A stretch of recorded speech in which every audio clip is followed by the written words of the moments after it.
Big story here in New York today. It amounts to a case of really he said, with President Trump's former lawyer, Michael Cohen, now saying in pleading guilty to a felony that he lied to Congress about the president pursuing a big real estate deal in Moscow, even after he had secured the nomination to be president. And President Trump saying Mr. Cohen is lying. What he's trying to do is get a reduced sentence. So he's lying about a project that everybody knew about. I mean, we were very open with it. We were thinking about building a building. I guess we had in a form. It was an option. I don't know what you'd call it. I decided ultimately not to do it. There would have been nothing wrong if I did do it. To give us a sense of what this all could mean for the Mueller investigation, we welcome now Seth Waxman, a partner in the law firm of Dickinson Wright and someone who spent 13 years in the U.S. Attorney's Office for the District of Columbia trying complex white-collar criminal cases. He joins us from Washington. So, Seth, thank you so much for being with us. Sure, thanks for having me. So when this announcement came out, and it was a surprise to, I think, just about everybody, it caused quite a stir. Should it have? Give us the legal consequences. How does this fit into the overall situation of Mr. Mueller?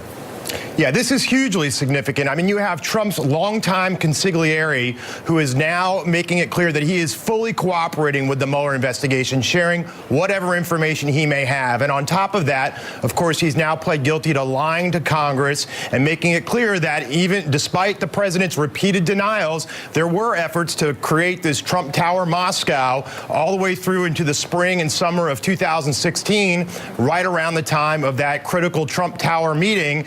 And the president's on record today saying that he could engage in these kinds of business transactions and there's nothing illegal about it.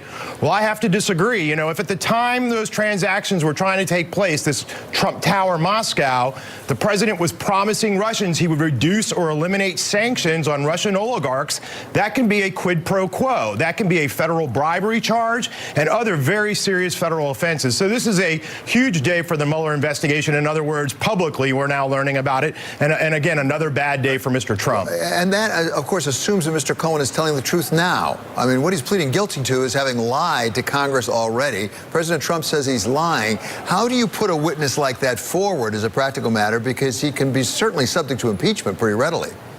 Sure, that's true, but you look at corroboration. What's the corroboration for Mr. Cohen's statements? Are there documents? Are there emails? And in fact, we know as we sit here today that there are such emails. In the information that was filed this morning in the Southern District of New York, it lays out a series of email communications between Michael Cohen and other individuals discussing setting up the Trump Tower in Moscow. So I don't really think it's a he said, he said. I think it's a he said on Michael Cohen's side, plus a lot of independent corroboration through these emails. And obviously you have the president who could be seen as, offering self-serving statements to protect himself. So I don't know that it's a straight he said at this point. So there is corroboration. Seth, it certainly seems to go to the possibility of motive. That is to say, there might be some reason for the president to take it easy on the Russians, to get in business, essentially, with the Russians. Does it go to the collusion issue, though? Does it really go to whether the Russians actually were colluding with the campaign?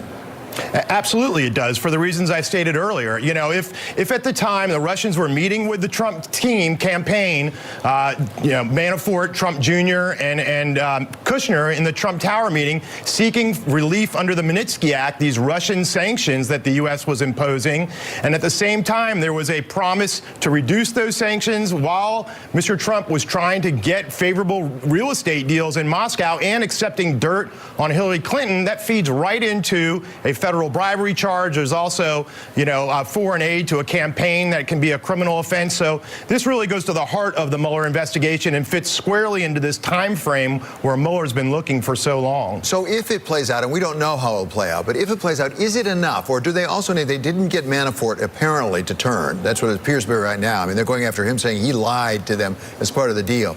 Do they need other people like Mr. Corsi, other people that were around this situation to really tie it specifically into, for example, getting emails that had been hacked? Yeah, I think that would be a large get for the Mueller team. Losing Manafort was a big blow to Mueller. There can be little doubt about that.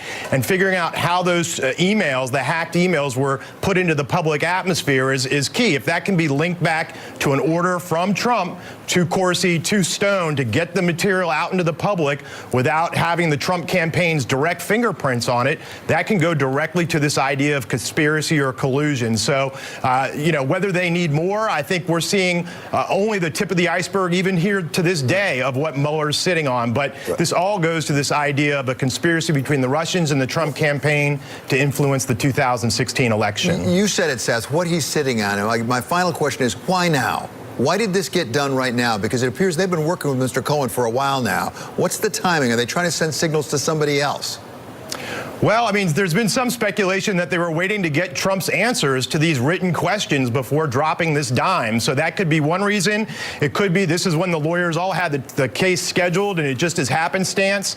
I think, we saw a lull in the 60 days leading up to the midterms, and it's been my position for a while now that we're going to start to see a lot of other significant events. The next one may be tomorrow. The federal grand jury in Washington, D.C. sits on Fridays, so maybe we'll see something big tomorrow.